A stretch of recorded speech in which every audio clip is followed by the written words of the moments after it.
La Facultad de Derecho da la más cordial bienvenida a todos y todas nuestros seguidores a otro jueves más de Derecho Civil, con el tema de la responsabilidad parental y el amparo directo en revisión 3113-2022. Los dejo en voz de la maestra Amada Gaitán Arredondo.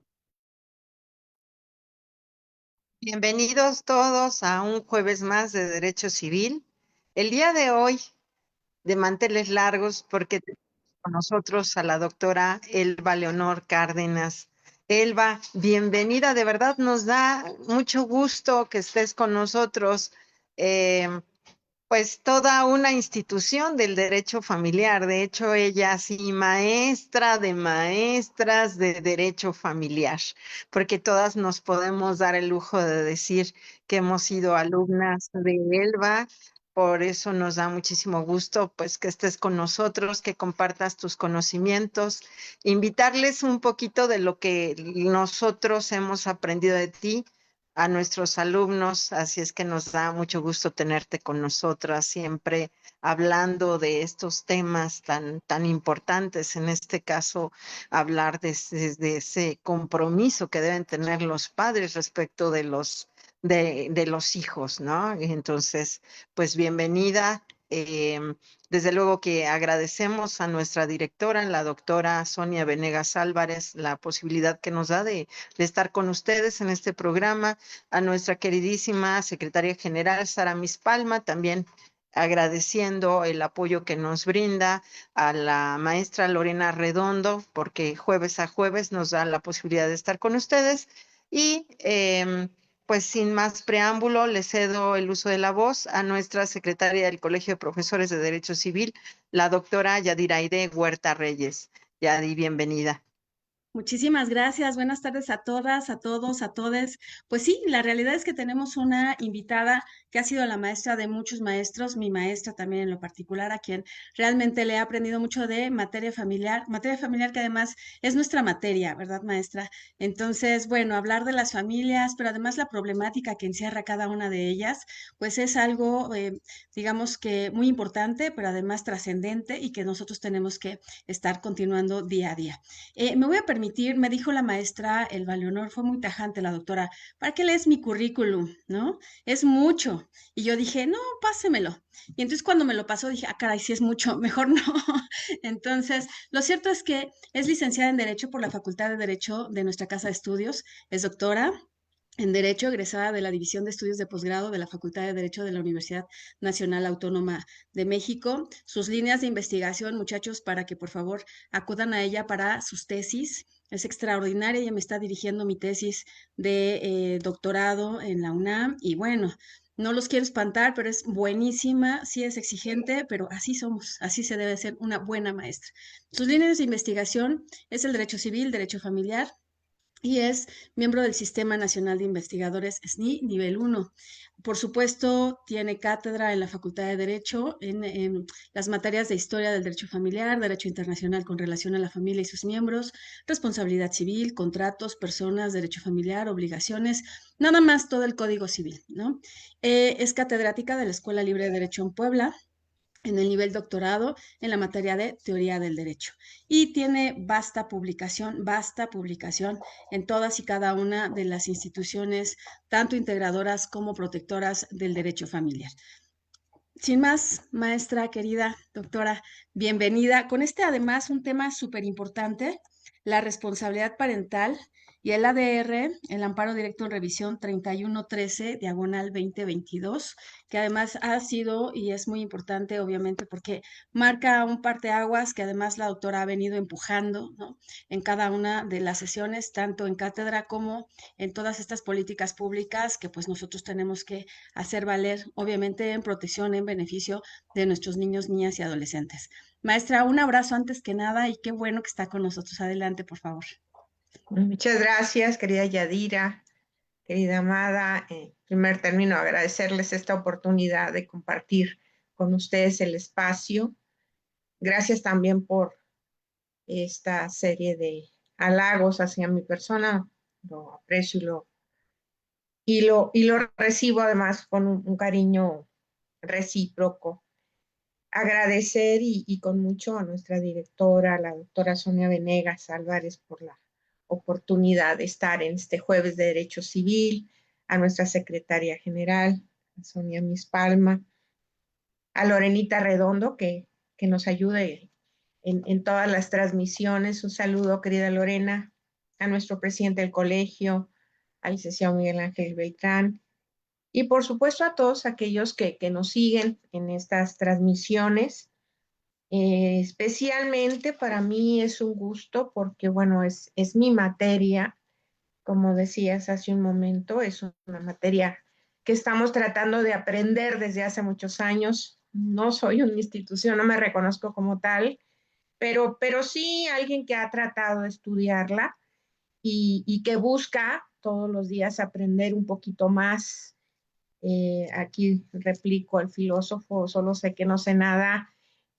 Finalmente, todos los días conocemos nuevas reformas, tenemos que actualizarnos, tenemos un Código Nacional de Procedimientos Civiles y Familiares que, como sabemos, pues, ha entrado paulatinamente en aplicación y que seguramente en 2027 ya tendrá plena aplicación. Así es que pues nos falta mucho para aprender. Esa es la realidad y así me asumo como un aprendiz de estos temas. Y precisamente en esta oportunidad voy a abordar el tema de responsabilidad parental, que es un tema que ya he abordado en otras ocasiones, que me interesa mucho, que he trabajado algunos artículos sobre el tema y que no hace mucho, en mayo de este año, estuvimos en el Instituto de Investigaciones Jurídicas revisando esta sentencia. Es una de las sentencias paradigmáticas que tiene la Suprema Corte en este tema en específico. De tal suerte que he preparado una presentación, que espero no tener el problema para compartirla con ustedes.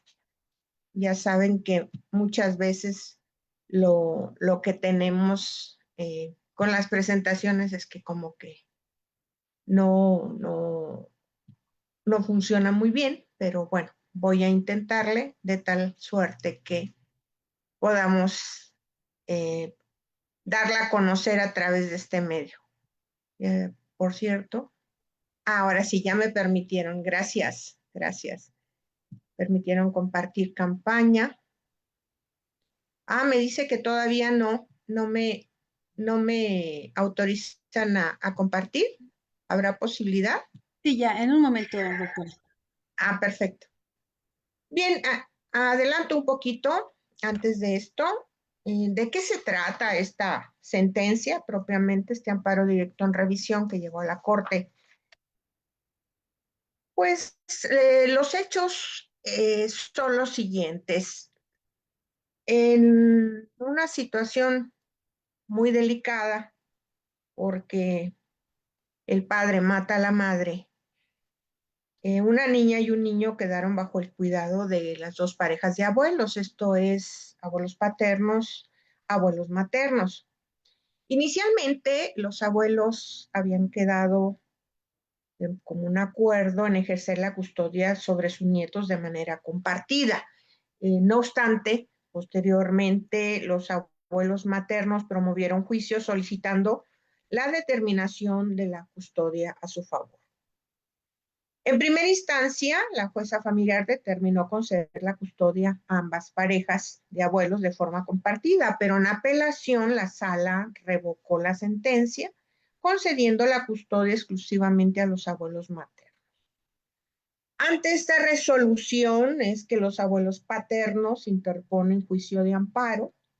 En el juicio de amparo se les concedió la protección de la justicia federal para el efecto de que la sala responsable estableciera una custodia compartida.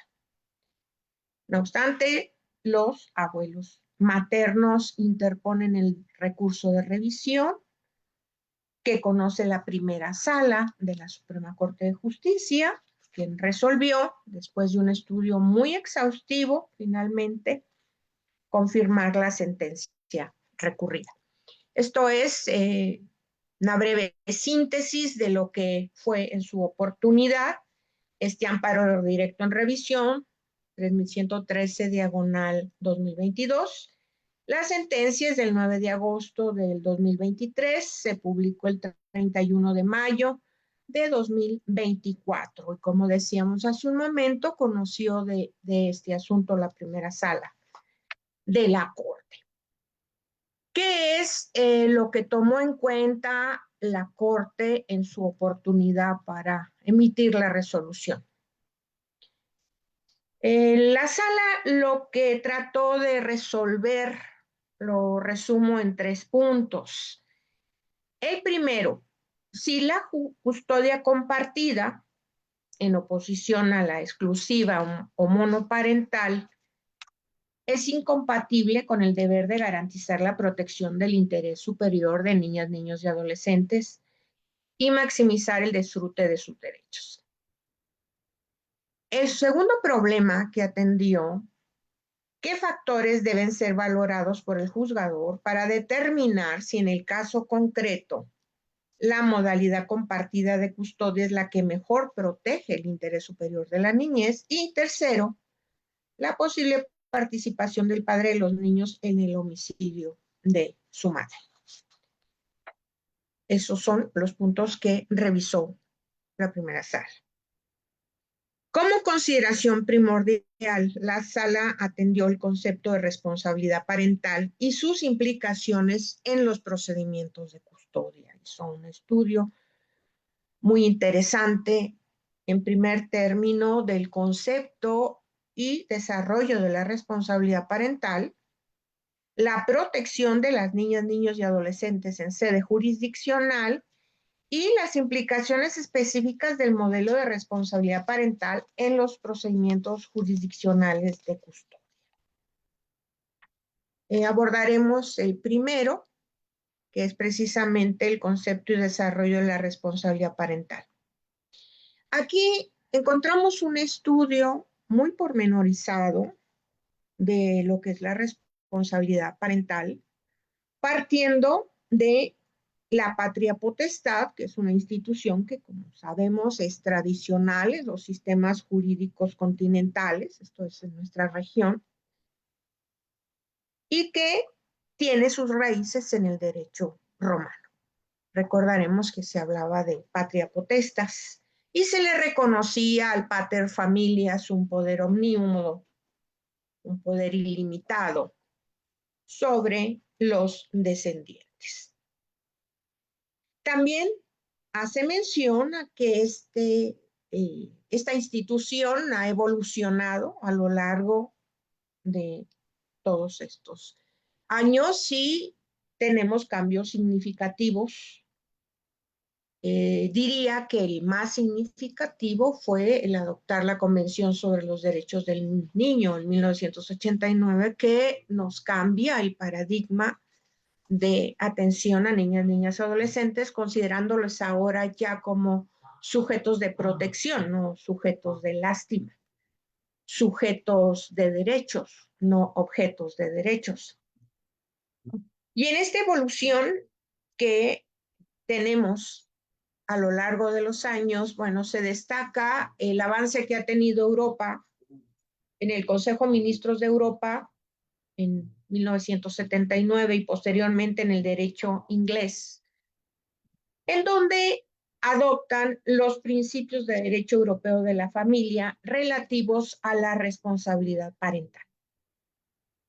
Esto por parte de la Comisión del Derecho Europeo. Se inicia así un cambio en la concepción de lo que es la responsabilidad parental.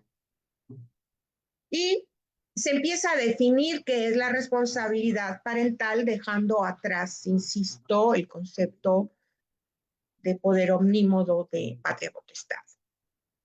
De acuerdo a estos principios, tenemos que la responsabilidad parental es un conjunto amplio de derechos y deberes orientados hacia la promoción y salvaguarda del bienestar del niño o niña.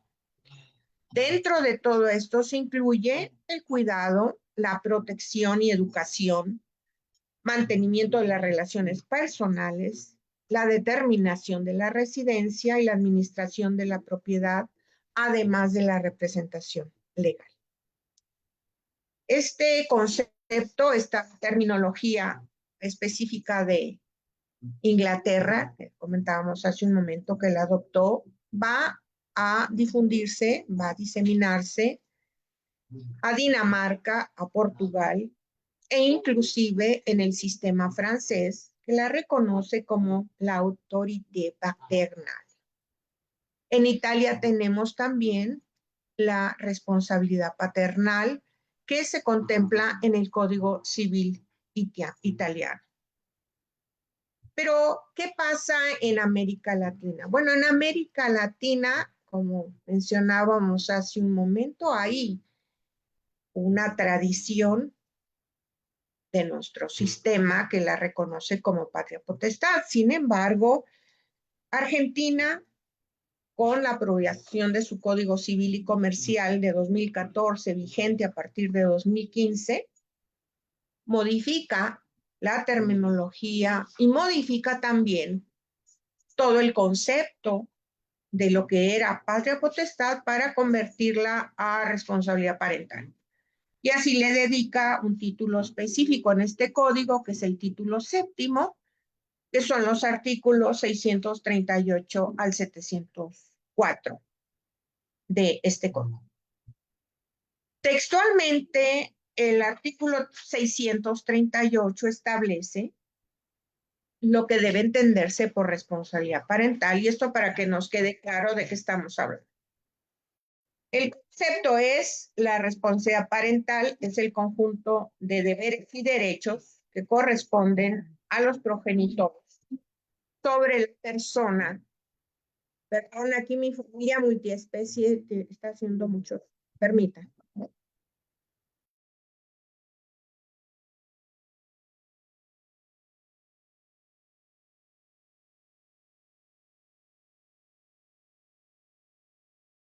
Bueno, ya se movieron un poquito, pero bueno, es parte de la convivencia que tienen. Y siempre me pasa en las conferencias o cuando estoy impartiendo clases que son muy oportunos ellos y hacen acto de presencia. Decía hace un momento, la responsabilidad parental es el conjunto de deberes y derechos que corresponden a los progenitores sobre la persona y bienes del hijo para su protección, desarrollo y formación integral mientras sea menor de edad y no se haya emancipado. Eso dice el Código Civil argentino en este artículo que menciono.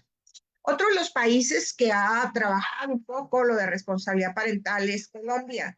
No obstante, el problema con Colombia, que así lo entiendo yo, es que si bien es cierto que hace referencia a la responsabilidad parental, lo establece como un complemento de la patria potestad. Entonces, es una combinación que ha hecho Colombia, tanto de patria potestad como con responsabilidad parental. Decir que en México no tenemos esta referencia, ni en cambio terminológico, ni por cuanto a las funciones que corresponden a la responsabilidad parental. Sabemos que los códigos civiles de las entidades federativas, incluyendo la Ciudad de México, el Código Civil Federal, hacen alusión a patria potestad. No hemos modificado esta referencia terminológica y menos aún el articulado que le corresponde. Importante decirles que sí ha habido reformas y adiciones al tema, pero no con este sentido. El propio Código Civil para la Ciudad de México tiene importantes reformas en el capítulo correspondiente del título octavo, pero continúa la visión tradicional de patria potestad. De ahí, pues, que nosotros hemos estado insistiendo en que debe de reformarse el código, de que debe de actualizarse. Sí, Yadi. Maestra, yo tengo aquí, para ser más precisas, ¿no? Se generan como muchas dudas, como muchas, digamos, pues, ¿cuál será la palabra adecuada? Yo creo que sí dudas o contrapunteos, maestra. Lo digo porque hay quienes dicen, bueno, ¿y cuál es el caso de cambiar el nombre de esta institución que ha venido permeando desde el derecho romano, que es la patria potestad? que no, que para mí me queda muy claro, pero yo quisiera que usted lo aclarara aún más, ¿no? Esta institución que ha venido permeando en nuestro derecho familiar como una institución protectora, lo voy a poner entre comillas, pero el cambio a este nuevo concepto, este nuevo paradigma de responsabilidad parental, ¿cuáles serían las características, digamos, específicas para que efectivamente los muchachos, los operadores jurídicos, los muchachos me refiero obviamente a nosotros, ¿no? A los estudiantes, pero sobre todo a los que están empezando a estudiar la materia, ¿habrá realmente un cambio o como dicen algunos, es lo mismo, ¿no? Yo creo que no, por supuesto, no es lo mismo. Decía Ludwig Wittgenstein, como usted sabe, doctora, bueno, las palabras pegan, ¿verdad? El límite del lenguaje, el límite de mi lenguaje es el límite de mi mundo.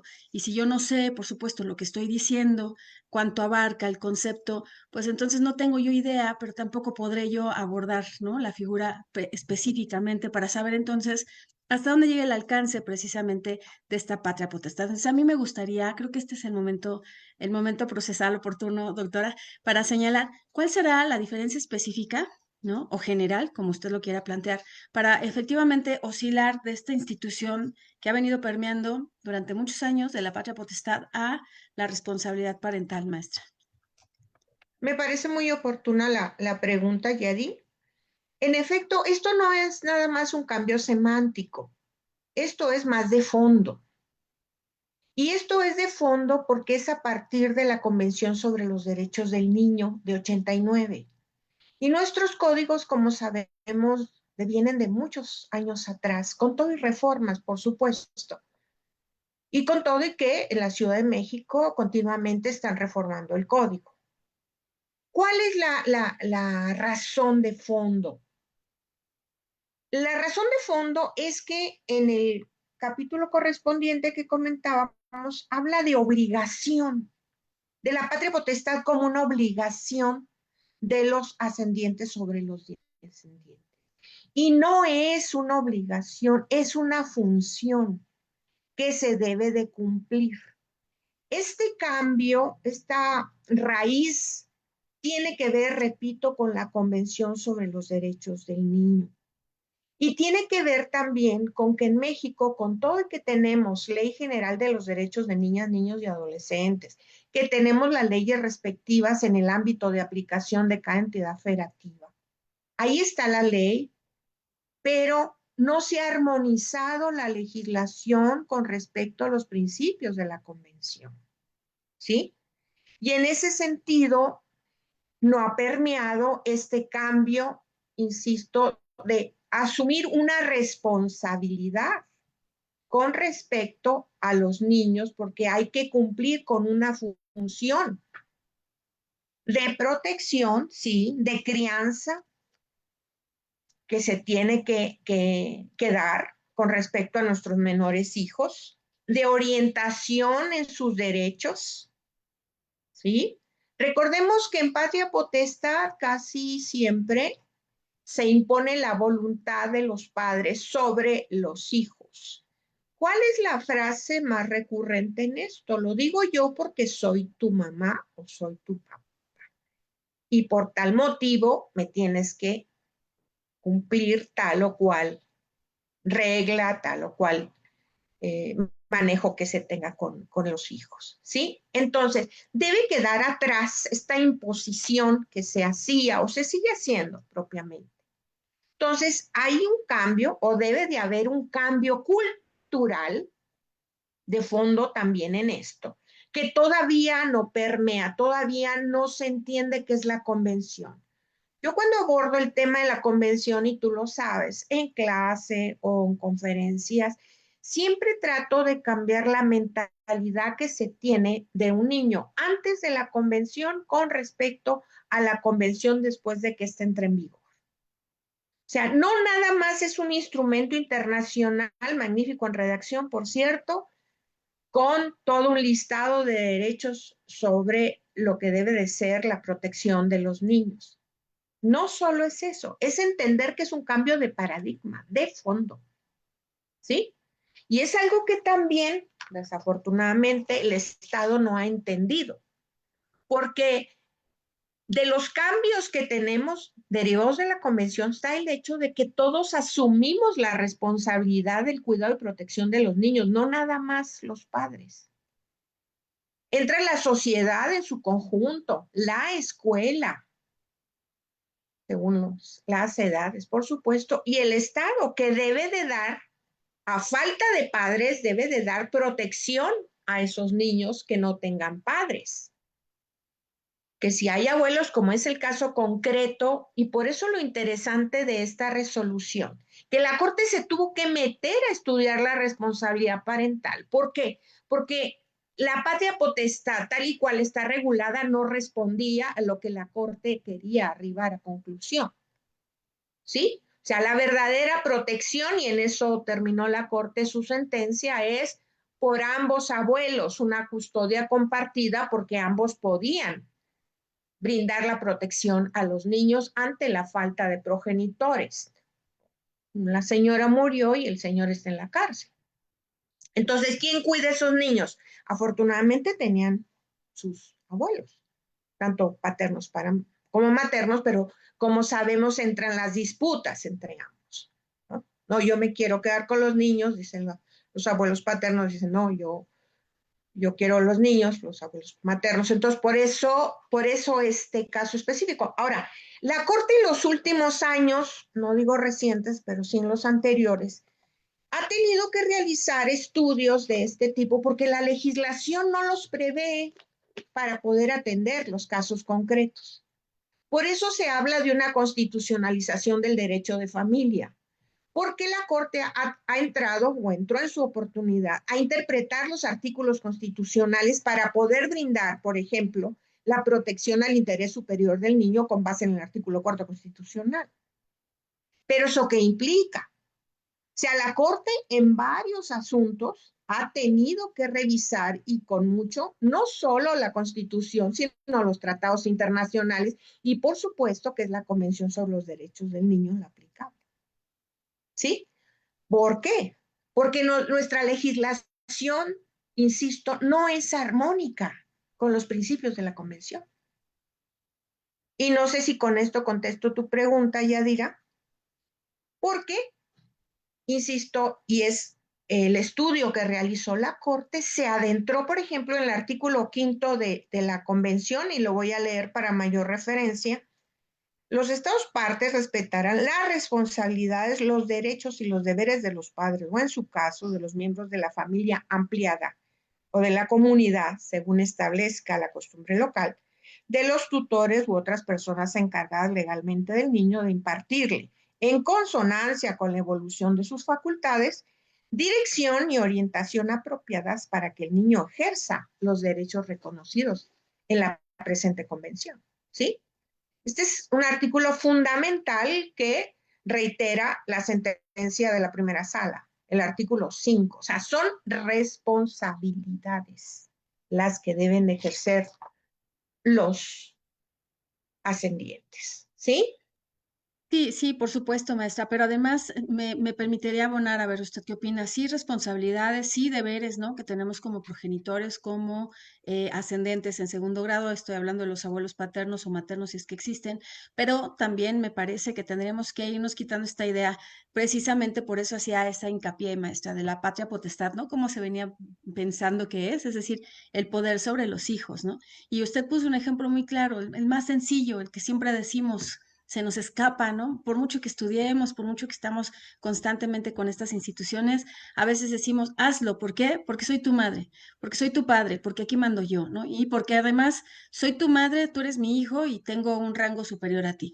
Bueno, por supuesto que hay cierta consideración, cierto respeto, sobre todo amor, pero no hay un poder real, maestra, no hay un poder en donde desafortunadamente, como sabemos, pues dentro de la República ya ve usted que todavía hay progenitores, hombres, mujeres, que venden a sus hijos, que los dan a cambio, un trueque, ¿verdad? A cambio de algo, algo mínimo que evidentemente estas prácticas, una mala costumbre, una mala tradición, una mala ideología, pues han llevado a pensar que efectivamente tenemos el poder sobre la persona de nuestros hijos y que nosotros podemos decidir sobre de ellos a pesar de que son personas perdón, aquí voy a decir personitas, no me gustan, no son personitas, son personas, ¿no? En todo su aspecto. Son personas con todos los derechos, por supuesto, con todos los deberes, con ciertas obligaciones en caso de que haya algún incumplimiento de un deber, pero eso son seres humanos, personas que nosotros tenemos que reconocerlos también ante la ley, y pero más atrás tendríamos que respetarlos. Entonces, esta a mí pues la congratulo, maestra, porque el hecho de que empecemos a oscilar, ¿no? Por otros conceptos para ir cambiando precisamente estas ideas de poder sobre los hijos, pues es lo que ha dañado mucho a la sociedad, ¿no? Y Así la es, falta de respeto. Sí, sí, maestra. Adelante. así es. Sí, son contextos culturales que tenemos que ir cambiando. Recordemos, y ese es otro tema, por supuesto no lo vamos a abundar ahora, pero el maltrato infantil tiene mucho que ver con este poder sobre los hijos, ¿no? La cosificación de los hijos, ¿no? Es una cosa, yo lo maltrato, yo lo golpeo, yo lo insulto. ¿Por qué? Porque es mi hijo, es mi propiedad. Es una cosa, ¿no? Es como una cosa que yo compro. No, no, no es así. Entonces, esto es lo que hemos buscado, y tú sabes que he estado trabajando en esto en los últimos años, de modificar este contexto cultural que tiene nuestro país, no de ahora, es ancestral, que tiene que ver también con la mujer, que ese es otro tema también que tampoco podemos abundar hoy, pero esa patria potestad era o sigue siendo ese poder ilimitado que se tenía de quién era en aquellos tiempos el principal proveedor de casa. Luego entonces tenía la posibilidad de ejercer ese dominio sobre quienes estaban bajo su poder. Y claro que uno de estos eran los niños y las niñas. Bien, y es lo que hemos estado comentando en otras oportunidades, que más allá de las distinciones terminológicas,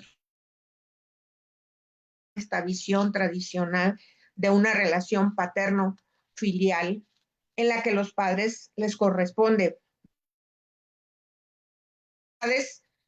formar, educar y corregir. El famoso derecho de corrección, por ejemplo, era algo que estaba en el código, que afortunadamente logramos que se derogara, pero estaba ese derecho de corrección como parte del ejercicio de patria potestad.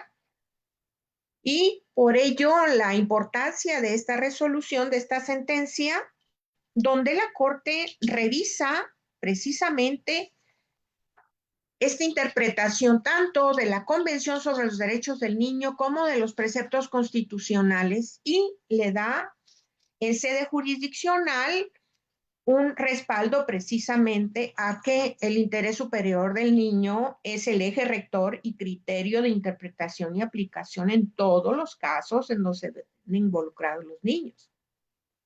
Esta dimensión procesal del principio lo determinó la primera sala, diciendo que se trata de un principio orientador como clave heurística de la actividad interpretativa que ordena una interpretación sistemática que toma en cuenta los deberes de protección de los menores y los derechos especiales.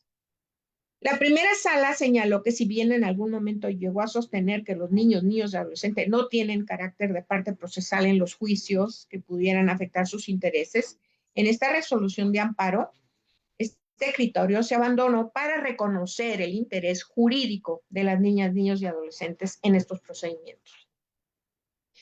Importante, la Corte menciona el derecho de los niños a ser escuchados en todos estos asuntos que les conciernen, tomando en cuenta, de acuerdo con el artículo 12 de la Convención, su autonomía progresiva. Recordar, pues, que este principio de interés superior del niño ha permeado desde las sentencias de la Corte Interamericana.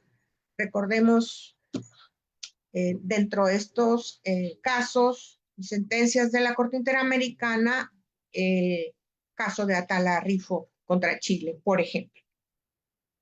El punto C son las implicaciones específicas del modelo de responsabilidad parental en los procedimientos jurisdiccionales de la custodia que se estableció en la sentencia. Y aquí la Corte hizo mención a que la legislación mexicana no ha adoptado el concepto de responsabilidad parental, reconoció, solo está la patria potestad, como hemos dicho, pero señaló la Corte que esto no era obstáculo para que se adopte y se desarrolle una línea doctrinal. Esto es lo que ha hecho la Corte. Ante la inconsistencia de la legislación, se ha dado a la tarea de elaborar esta línea doctrinal, en donde resume a esta responsabilidad como una posibilidad que tienen padres, abuelos en este caso, de ejercer esta función de protección sobre los niños. Y la Corte, precisamente en esta sentencia, desarrolló ciertos lineamientos. Esto es, al reconocer que no tenemos una reforma sobre patria potestad, elaboró ciertos lineamientos en esta sentencia. Dentro de estos lineamientos estableció lo siguiente: reconocimiento como partes autónomas en el juicio, lo que implica la implementación de todos los mecanismos procesales disponibles, derecho a participar en el juicio, representación procesal y suplencia de queja, que deberán ser implementados por el tribunal con perspectiva de infancia. Otro de los lineamientos que la primera sala dictó es la separación de las cuestiones relativas a la responsabilidad y otras controversias entre las partes.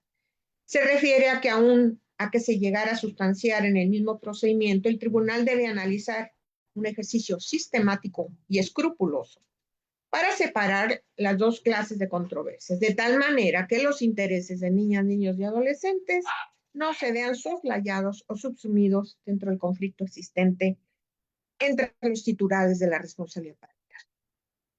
Respeto al derecho de niñas, niños y adolescentes a convivir con sus progenitores y ser cuidados por ellos.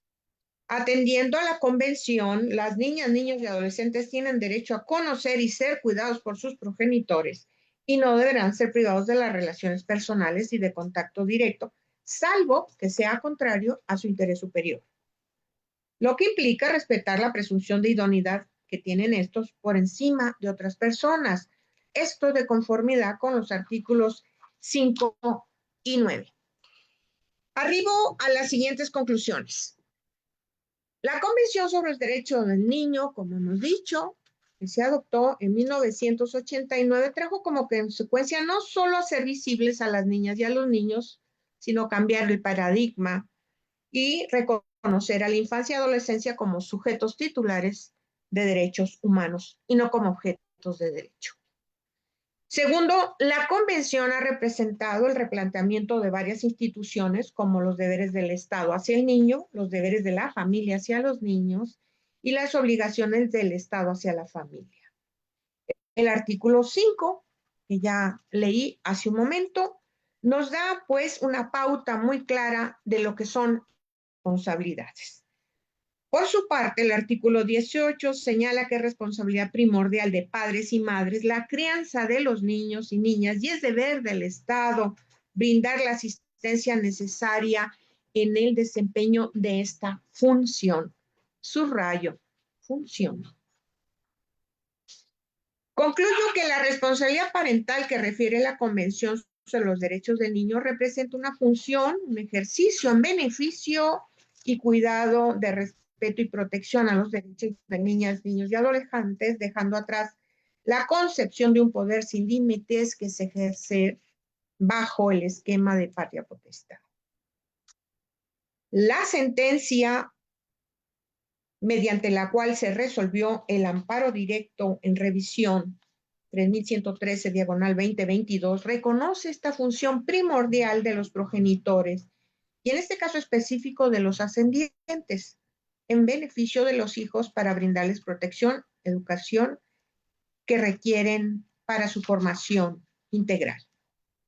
La primera sala de la Corte reconoce que aunque la legislación mexicana, tanto a nivel estatal como federal, no ha adoptado el concepto de responsabilidad parental, preservando el término patria potestad, ello no fue óbice para que, bajo una línea doctrinal que acogió la sala, que la adoptó y desarrolló en este amparo, específicamente de ahí su importancia, como decíamos hace un momento, es un estudio muy minucioso de lo que debe ser la responsabilidad parental. resolvió atendiendo al interés superior de la niñez y el reconocimiento de la autonomía de su voluntad, esta autonomía progresiva, como decíamos hace un momento. Independientemente de lo que estamos diciendo, también hay que decir que la Corte ha buscado dar plena efectividad al mandato constitucional de protección del interés superior de la niñez, a la vez de ayudar a moldear una concepción constitucional de los derechos y las responsabilidades parentales. Ha sido ya varias sentencias, esta es una, pero en realidad la Corte ha emitido varias sentencias bajo una línea doctrinal. Cito nada más la 348 diagonal 2012, la 553 diagonal 2014, la 4698 diagonal 2014. Todas estas tienen relación con aspectos entre progenitores e hijos.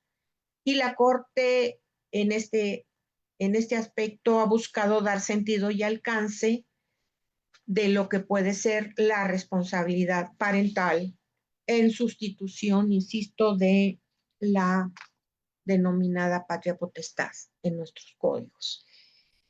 Y cierro mi participación comentándoles que, bueno, de lo último que hemos estado trabajando en artículos, en conferencias, es precisamente buscar que se reforme el código. Insisto que no es solo una terminología, no es una cuestión semántica, es un cambio cultural que debemos seguir impulsando, ante todo para privilegiar el interés superior de la niñez y reconocer la importante función que tienen a su cargo los ascendientes. De mi parte sería todo. No pudimos transmitir la presentación, algo pasó, pero bueno, me he permitido hacer referencia a lo que es en sí la presentación. Excelente, no hace falta, maestra. Las diapositivas solamente son de apoyo y usted tiene más apoyo. conocimiento. La realidad es que es un tema, sí, por supuesto, sumamente interesante, pero además más importante, porque efectivamente hay que cambiar esta concepción que se tiene muy arraigada, ¿verdad?, respecto de los niños, niñas y adolescentes, estos deberes de crianza, hasta dónde nosotros como progenitores o como responsables podemos llevar a cabo ciertas actuaciones. ¿Cómo podemos darle pie a un menor de edad que a mí me causa mucho ruido? Dice la observación general número 14 del Comité de los Derechos del Niño. Bueno, hay que darle voz, ¿no? Participación activa. Y cuando estamos en estos convenios de divorcio, maestra, no voltean con los niños y las niñas a preguntarles, oye, ¿cuándo quieres las convivencias? Porque esas las establecen evidentemente los progenitores, ¿no? A manera, a modo de mis horarios, de mis actividades, y entonces, ¿qué pasa el otro progenitor cuando yo ya esté libre y ya te pueda entregar a la cosa? No son cosas, lo dijo usted muy bien, son sujetos de derecho. Entonces, tendríamos que voltear con los niños, las niñas, los adolescentes y preguntarles, ¿tú qué opinas sobre estas convivencias, estos horarios, los días? ¿Te quedan, no? ¿Tú estás de acuerdo? Porque luego, pues, como no se les pregunta, porque se les impone precisamente los horarios, pues bueno, los niños, niñas a determinada edad, usted sabe, pues tienen ciertos compromisos, ¿no? También tienen actividades escolares o simplemente no quieren salir, como luego puede pasarnos a nosotras, a los adultos, no queremos salir. No es que no quiera ver a mi progenitor, es que estoy viendo una serie, estoy viendo una película. ¿Y qué hace la otra parte? Pues por supuesto que lo que hace es decir, pues no te quiere ver, ¿no?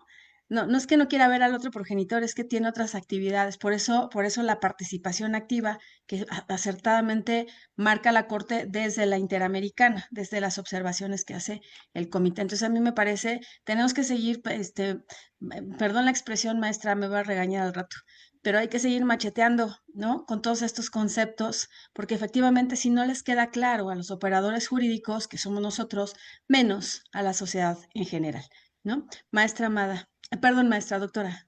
Yo no te regaño, te llamo la atención. Nada más. Nada más. Amada, ¿tienes comentario? No, pero ahí nos cuadramos las dos, tanto Yadi como yo, porque hay superioridad.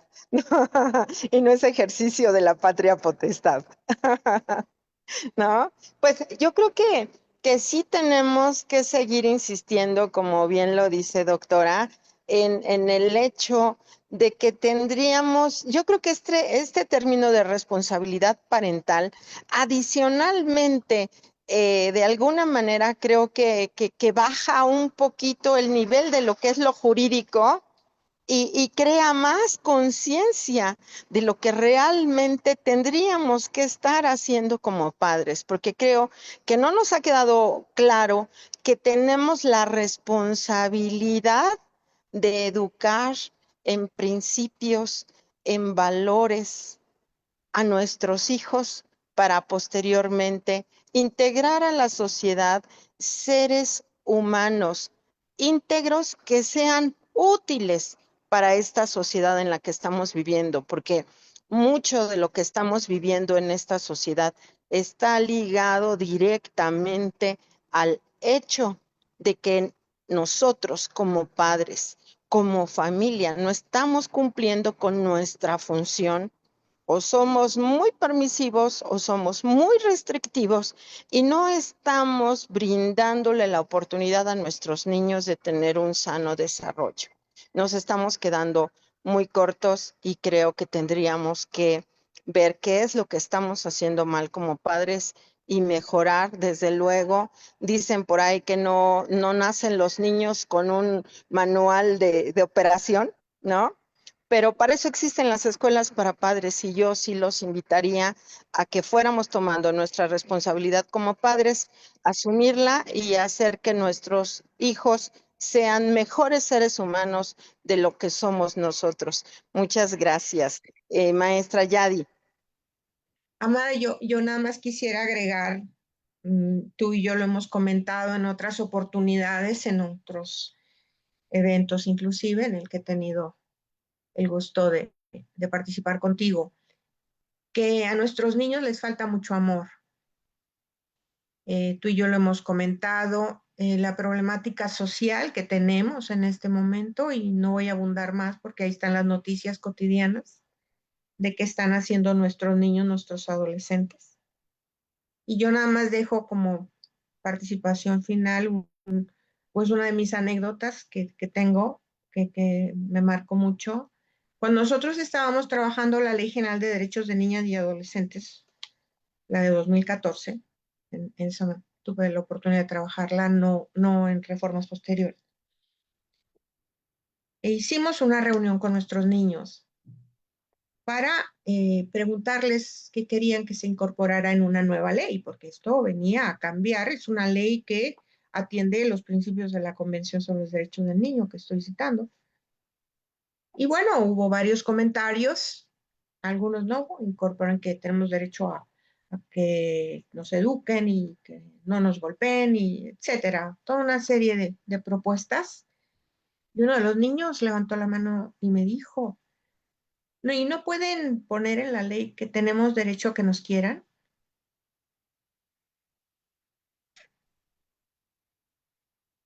Eso da idea, amada, de lo que está faltando en este momento en nuestro país. Coincido totalmente contigo, mucho amor. Nos hace falta mucho amor. Yo a mis niños en materia familiar les digo, es la única materia en donde en derecho vamos a hablar de amor. Y yo Así diría, es. en este momento de mucho amor, y realmente tendríamos que estar claros del hecho de que si aquellos que me trajeron al mundo no me quieren, No me quieren. no va a haber nadie que me quiera Así posteriormente. O sea, es. Así es. vean cuán grande es la responsabilidad de nuestros Así padres. es. Responsabilidad, Así no es, ejercicio exactamente. ni modo de un poder. Así es. Sí, muchas gracias, maestra Gracias a Yadi. ti. Pues nada, al contrario, yo creo que hay que seguir abonando y abordando estos temas, por supuesto. Esto no se acaba hasta que se acaba, maestras. La realidad es que hay que seguir concientizando, pero sobre todo a los operadores jurídicos para que todos, desde nuestra trinchera, ya sea postulantes, académicos, legisladores, estén en la Suprema Corte, todos realmente estemos en una misma tesitura, estemos en el mismo camino para la protección de los niños, niñas y adolescentes, que además, sí, por supuesto, es un sector muy vulnerable, pero que forma parte de una familia que tiene que ser protegida, ¿no? Entonces, mil gracias, maestra Elba. Le mando un besote, un beso enorme, enorme, un abrazo, ya sé que la quiero mucho. En nombre del presidente del Colegio de Profesores de Derecho Civil, el maestro Miguel Ángel Beltrán Lara, le agradecemos su participación, por supuesto.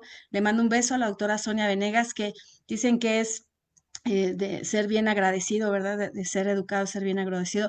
No lo hice al principio, pero antes de que se me vaya, pues le mando un abrazo a la doctora Sonia Venegas, obviamente por las facilidades prestadas a todas estas transmisiones cada jueves, de jueves a jueves. Por supuesto, un beso también a la maestra Miss Palma, que también nos apoya, a esta Lore, Sí, Jaciel, siempre. besotes, ¿verdad? A todas nosotras que estamos aquí al pie del cañón con un gustazo, maestra, aunque haga frío, ya la vi que está bien tapadita. Aunque haga Sí, ya sabes. Ya frío, sabes. calor, aquí estamos al pie. Entonces, pues mil gracias a todos, a todas, a todes, y nos vemos el próximo jueves en otra transmisión de Jueves de Derecho Civil, maestra Amada.